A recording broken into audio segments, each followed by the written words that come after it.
what we believe is that the whole process of electing a pope is not simply in the hands of the cardinals who do it. We believe that it is in the hands of the Holy Spirit, that the Holy Spirit moves and acts in the church in order to provide us with the leader that we need at any point in time. Hey, Breakdown family. So on April 21st, 2025, the world lost a giant. I'm talking about Pope Francis, the first Latin American pope, the reformer, the Jesuit with a deep concern for the poor, has passed away at the age of 88.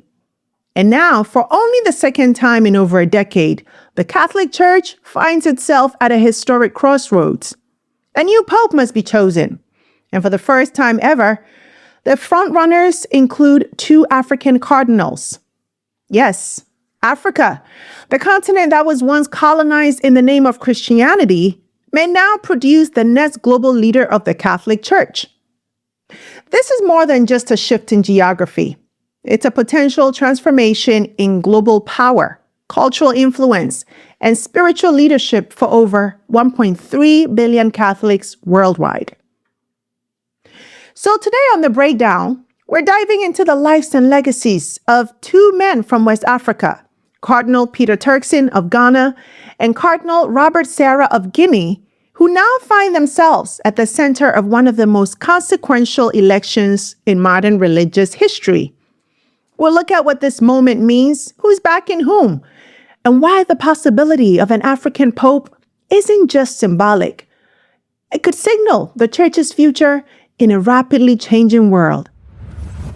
But before we dive in, go ahead and hit subscribe if you haven't already and tap the notification bell so you don't miss another critical conversation like the one we're about to have. And hey, if you're ready to go deeper, I want to invite you to join our growing membership community where we unpack global stories like this with more context, connection, and care.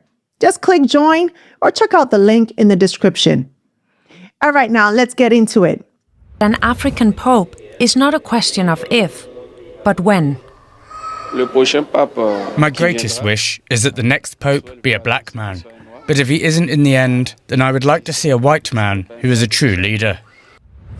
So for centuries, the Catholic Church has been created in Europe, right? From Rome to Paris, from the Vatican to Vienna, this institution has long been led by men from the West. But look around today, and you see something different. The future of the Catholic Church is no longer in Europe. It's not even in the Americas. It's in the global South. And nowhere is that more visible than in Africa.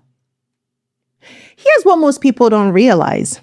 While church attendance is dropping across the Western world, especially in Europe, Africa's Catholic population is booming. Since the year 2000, the number of Catholics in Africa has grown by, get this, over 40%. There are now more than 265 million Catholics on the continent, and that number is only going up. In fact, experts say that by 2050, 1 out of every 4 Catholics in the world will be African. Think about that. A religion that was once exported to Africa during colonization is now being revitalized by African faith, African leadership, African communities. And it's not just the laity. African priests are filling pulpits in parishes across Europe and America. African bishops are leading some of the most vibrant dioceses, and African cardinals are becoming key power brokers in the Vatican. Which brings us to this very moment, a moment where the College of Cardinals is preparing to elect a new pope.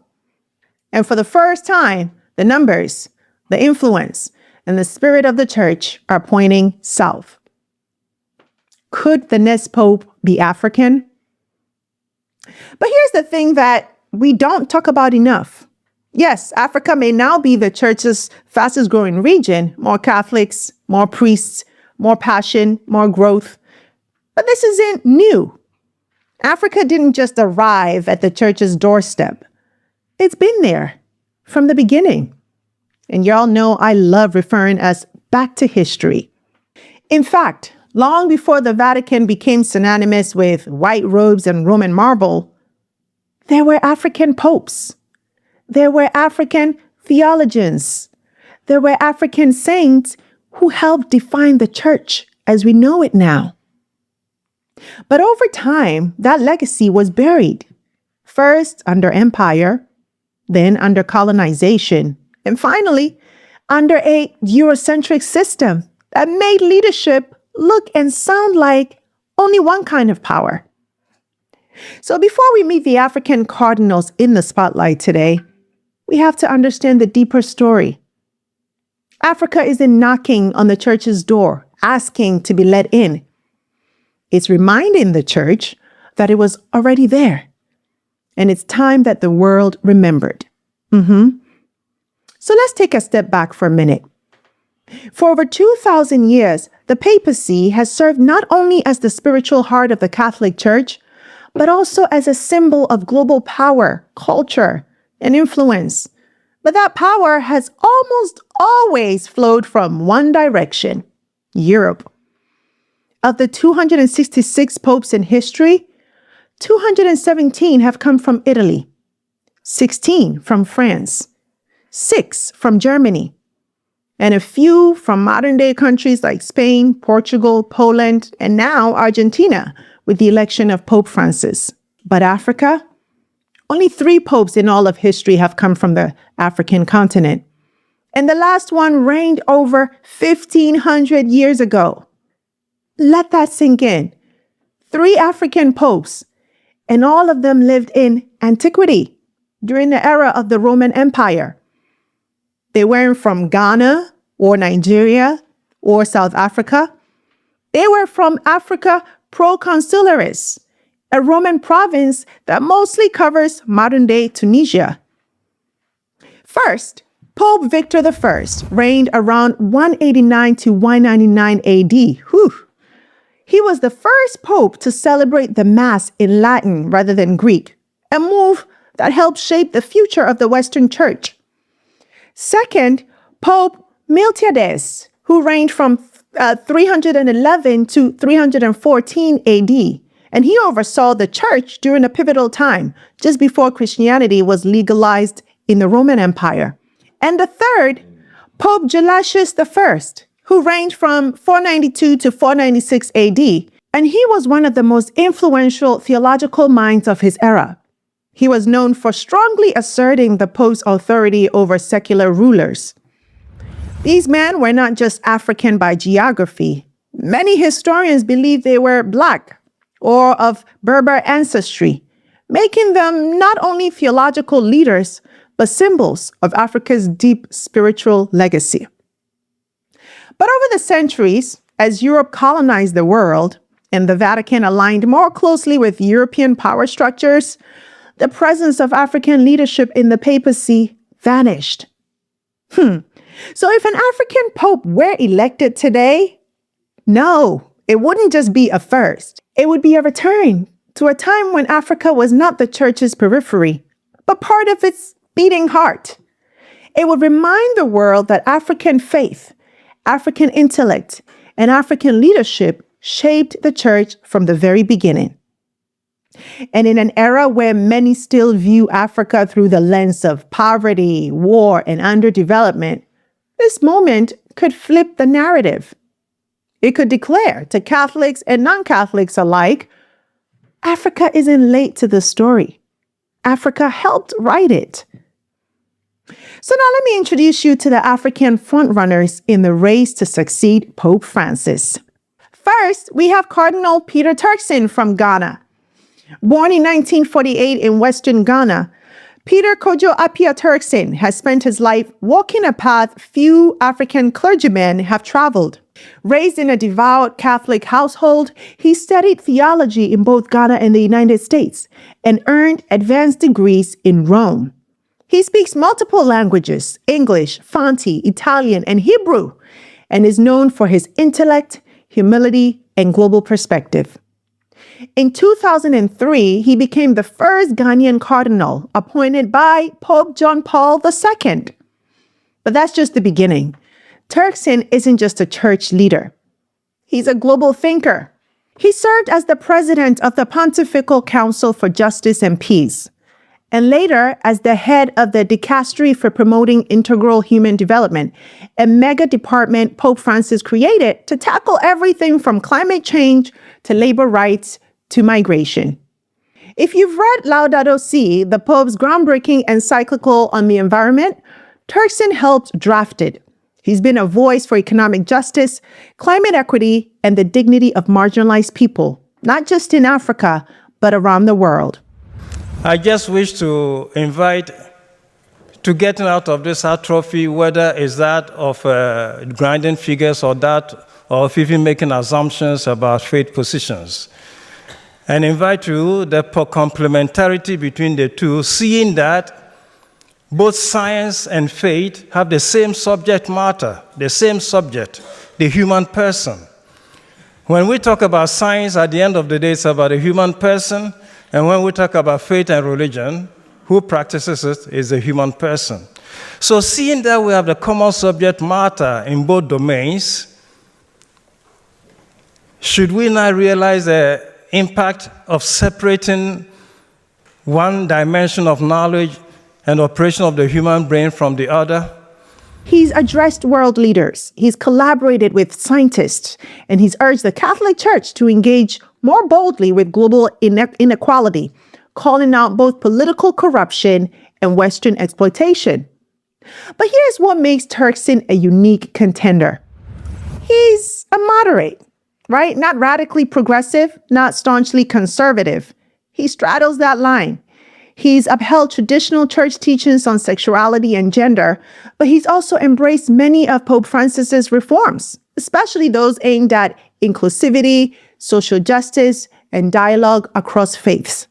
Some Vatican watchers say that balance might be exactly what the church needs right now. A unifier, a bridge, a global leader with African roots and Vatican experience. If elected, he wouldn't just be the first African pope in modern history. He'd be a symbol of the church's future, bold, multicultural, inclusive, and unafraid to speak truth to power. Now let's turn over to our second contender, Cardinal Robert Sarah from Guinea.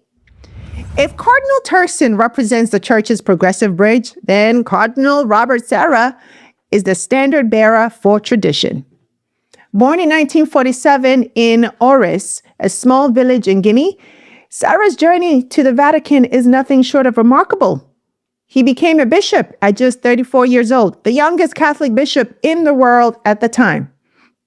And over the next 4 decades, he climbed the ranks of the church's most powerful bodies, earning a reputation for discipline, piety, and unwavering conservatism. Created by government against the law of God.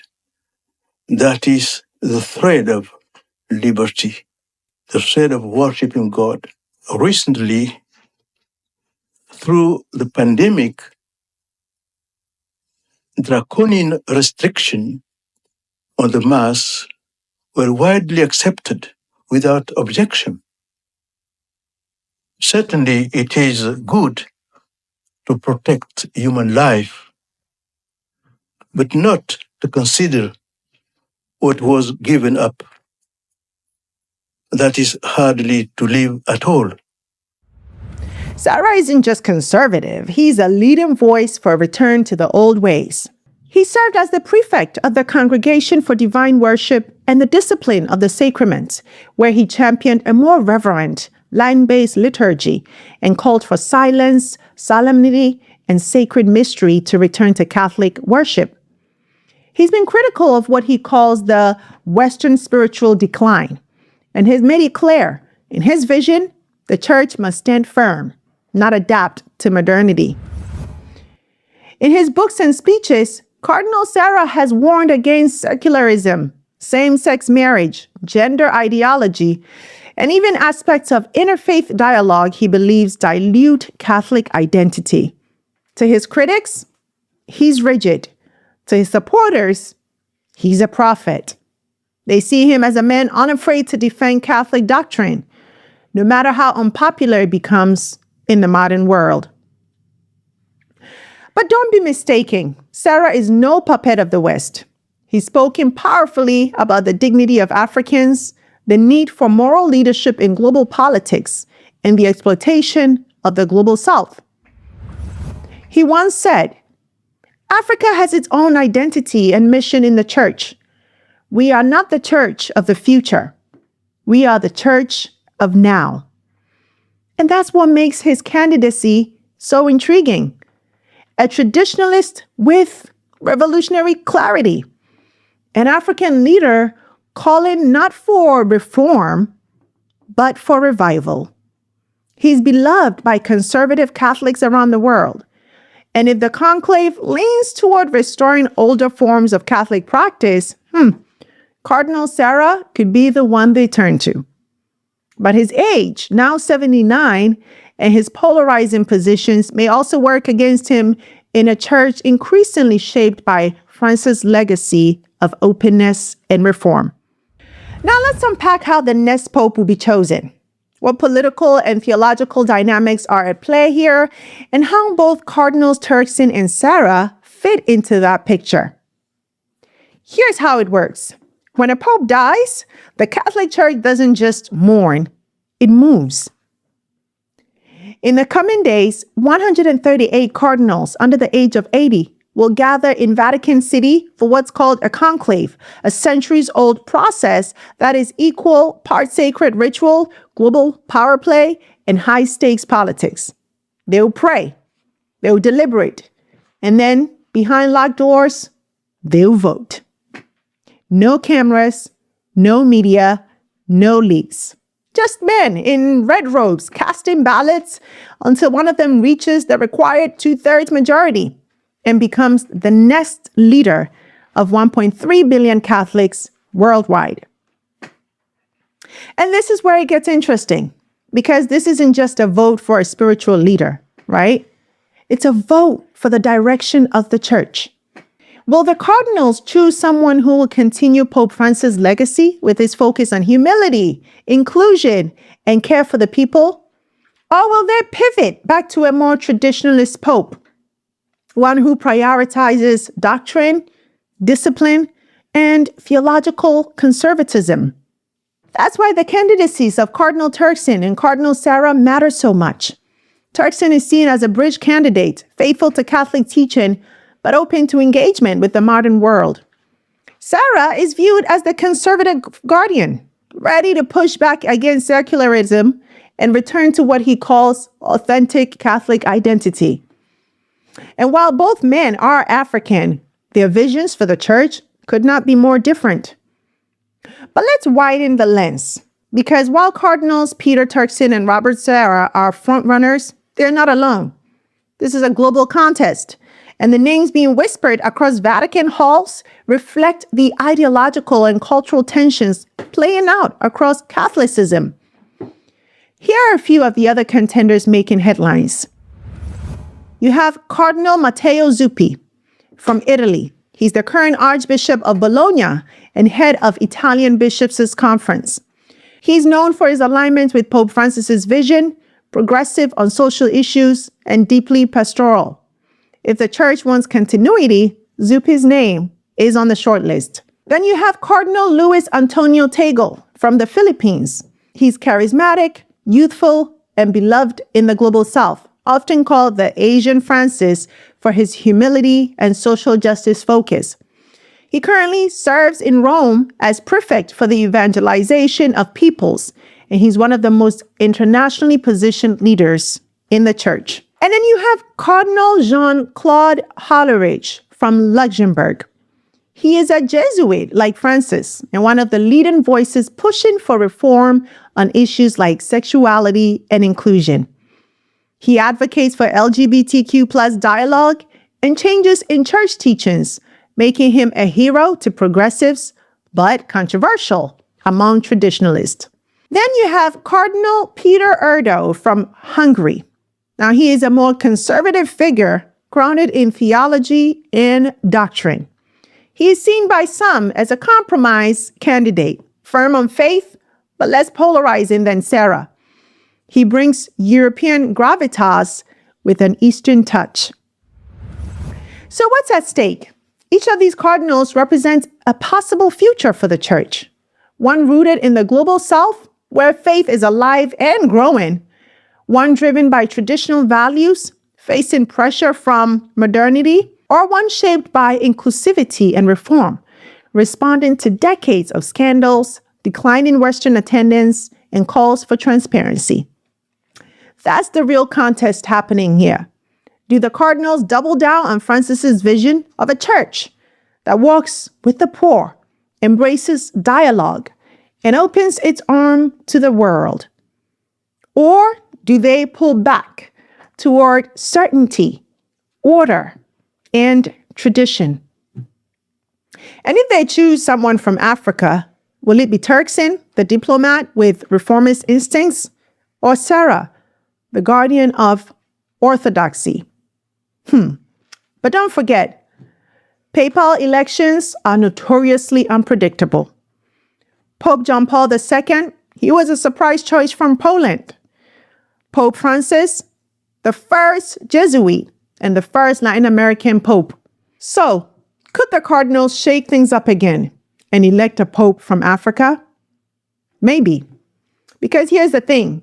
As much as this is about doctrine and faith, it's also about optics, geography, and timing. A pope from Africa would be a symbol of where the church is growing, where it's vibrant, and where its future increasingly lies. And that would make sense. But symbols only go so far. The cardinals will also be asking who can lead, who can unify, and who can command the respect of a global church facing crisis after crisis, from abuse scandals to geopolitical instability. That's the delicate balance they'll try to strike, and it could make all the difference. If the next pope comes from Africa, it won't just be historic. It'll be revolutionary. Think about it. For over 2,000 years, the papacy has been controlled by Europe. Even when Pope Francis broke ground as the first Latin American pope, he was still culturally and ethnically European. But an African pope? That would shake the global religious hierarchy to its core and send a powerful message to billions of people in the global south. You're not just the future of the church. You are its present. You are its leaders. And the symbolism alone would be massive. A continent once colonized in the name of the church would now stand at the head of it. The image of a black pope leading from the Vatican would reverberate from Brazil to the streets of Baltimore to the markets of Accra. But this isn't just about optics. It's about policy. It's about perspective. And an African pope might bring new energy to the fight against climate injustice, something Turkson has already championed. He could demand fairer global trade systems that don't keep the continent economically dependent. He might elevate African theology, culture, and spirituality, making the church feel more global and less Eurocentric. It could also reshape how the church talks about sex, family, corruption, governance, and migration, issues deeply relevant to African societies and often neglected by Rome. But let's be honest, there would be challenges. There could be backlash from conservative corners of Europe and America. There might be skepticism within Africa itself about whether a single pope can truly speak for such a diverse and complex continent. And of course, an African pope would still inherit a church grappling with scandal, distrust, division, and the big one, a colonial past. We will explore that in a future episode. But here's what we know for sure.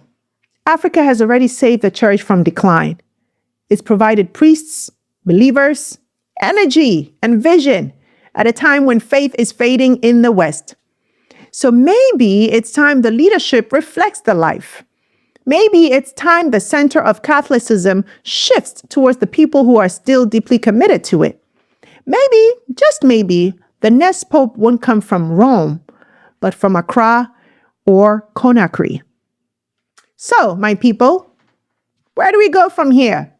This is more than just a question of who wears the white robes next. It's about who gets to shape the soul of a global institution. It's about who the church listens to and who it sees. So here's my question to you. What would it mean to see an African pope in your lifetime? Would it be purely symbolic? Or could it spark real change in the way power, faith, and justice operate on a global scale? Let me know your thoughts in the comments. Hey, you know I'm in there with you. And if this episode challenged you, taught you something new, or just made you think, hit that subscribe button, tap the bell, and share this with someone who needs to hear it. And as I said, if you're ready to go deeper, join our membership community of change makers, thinkers, and truth seekers. It's where we unpack the stories that others won't and imagine the futures they say are impossible. That's it for today's breakdown. Thanks for tuning in. I'm Sandra Babu-Boateng. Until next time, take care. Hey, you! Thanks so much for watching this episode. I hope you enjoyed it. And if you did, don't forget to subscribe and join the family. Also, visit face2faceafrica.com for your daily news and updates on what's going on within the global Black community so you can stay informed.